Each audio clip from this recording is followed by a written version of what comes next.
Hi, and welcome back to Weekly Dev Tips. I'm your host, Steve Smith, aka Ardalis. This is episode 59 on versioning and semver with guest Jon Skeet. This week's tip is brought to you by devBetter.com. devBetter is a career coaching group I started last year. It gives you direct access to me as well as a group of peers with a diverse range of experience with the shared goal of improving. We talk about code, careers, and more each week in our private online community and weekly live coaching sessions. Read the testimonials on devbetter.com and see what you think. This week I'm very excited to introduce Jon Skeet, who works for Google and is renowned for his Stack Overflow reputation. Jon's going to share some of his knowledge about versioning software, which can certainly be tricky business. I'll let him take it from here. Hi, I'm Jon Skeet, a software engineer at Google working out of the London office. My primary work involves providing Google Cloud Platform client libraries for .NET. As such, I have a lot of work to do in terms of versioning, and I thought I'd share some experience with you. When it comes to versioning, everything varies by platform. Different platforms and different languages have different conventions, so I can't speak in very much detail. However, many platforms are starting to embrace semantic versioning, and that I can talk about reasonably precisely. Semantic versioning involves having 3 numbers per version: a major number, minor, and patch, and sometimes a pre-release label. For example, 1.2.3 would have a major version of 1, minor version of 2, and a patch version of 3. Likewise, there could be 0.9.0, which would be a major version of 0, minor version of 9, and a patch version of 0, or 1.0.0-beta1, which would be equivalent to 1.0.0, but still be a pre-release because it has the -beta1 part. So what do these things mean? Firstly, anything that's a pre-release or has a major version of 0 is inherently unstable. It makes no guarantees about what might happen in the future. And versioning is all about what you do guarantee for future versions and how they relate to previous versions.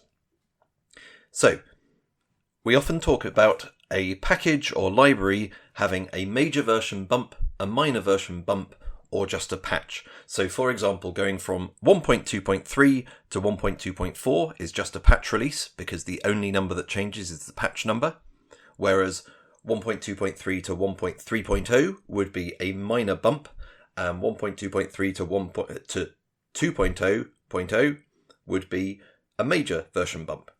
The rules of semantic versioning tell us what we need to do based on what changes we've made within the package or library that we're publishing. If you've made any breaking changes, you have to release a new major version. So for example, if I've released 1.2.3, as we're using as an example all the time, if I've released 1.2.3 and then I remove a type or some other breaking change, then the next release has to be 2.0.0, because that's the next major version. In theory, you could go to 3.0.0 or higher, but realistically you wouldn't.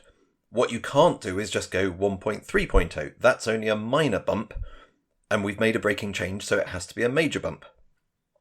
If we haven't made any breaking changes, we might still have added some functionality, or added extra bits of API surface in general. This means you need a minor version bump. So if I'd added a type or added a method to an existing type, I would be forced to go to 1.3.0. If you haven't made any API surface changes, then you should use a patch bump instead. So I'd go from 1.2.3 to 1.2.4. The idea is that anyone who is using the version 1.2.3 could actually recompile their code for compiled languages, and this is where the platform aspect does make a difference.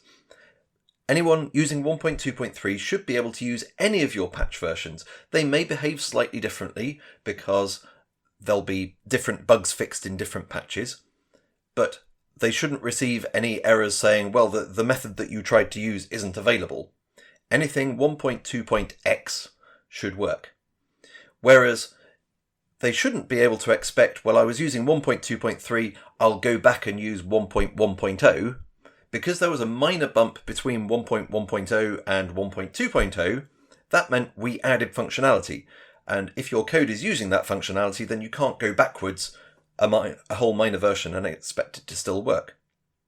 Likewise, you can't necessarily expect to roll forward without changing your code. If you're consuming a library at 1.2.3 and then they publish 2.0.0, then they may have done anything. They could have removed all the types in the library.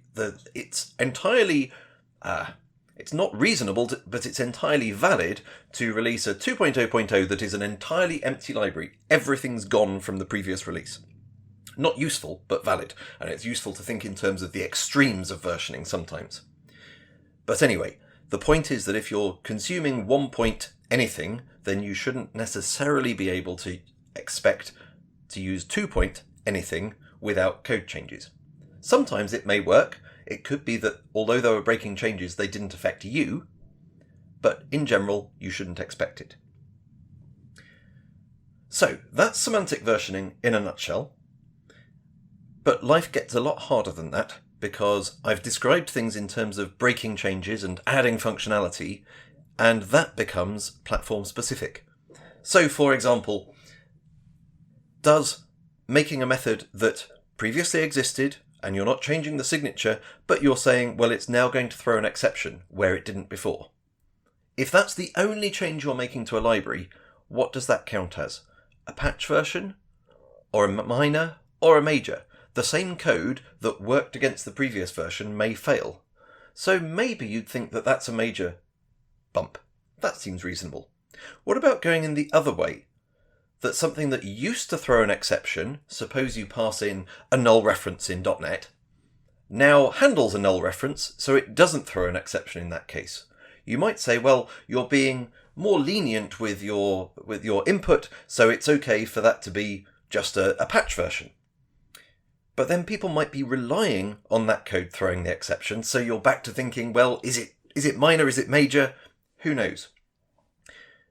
Most languages don't have very, very clear rules about what counts as a breaking change.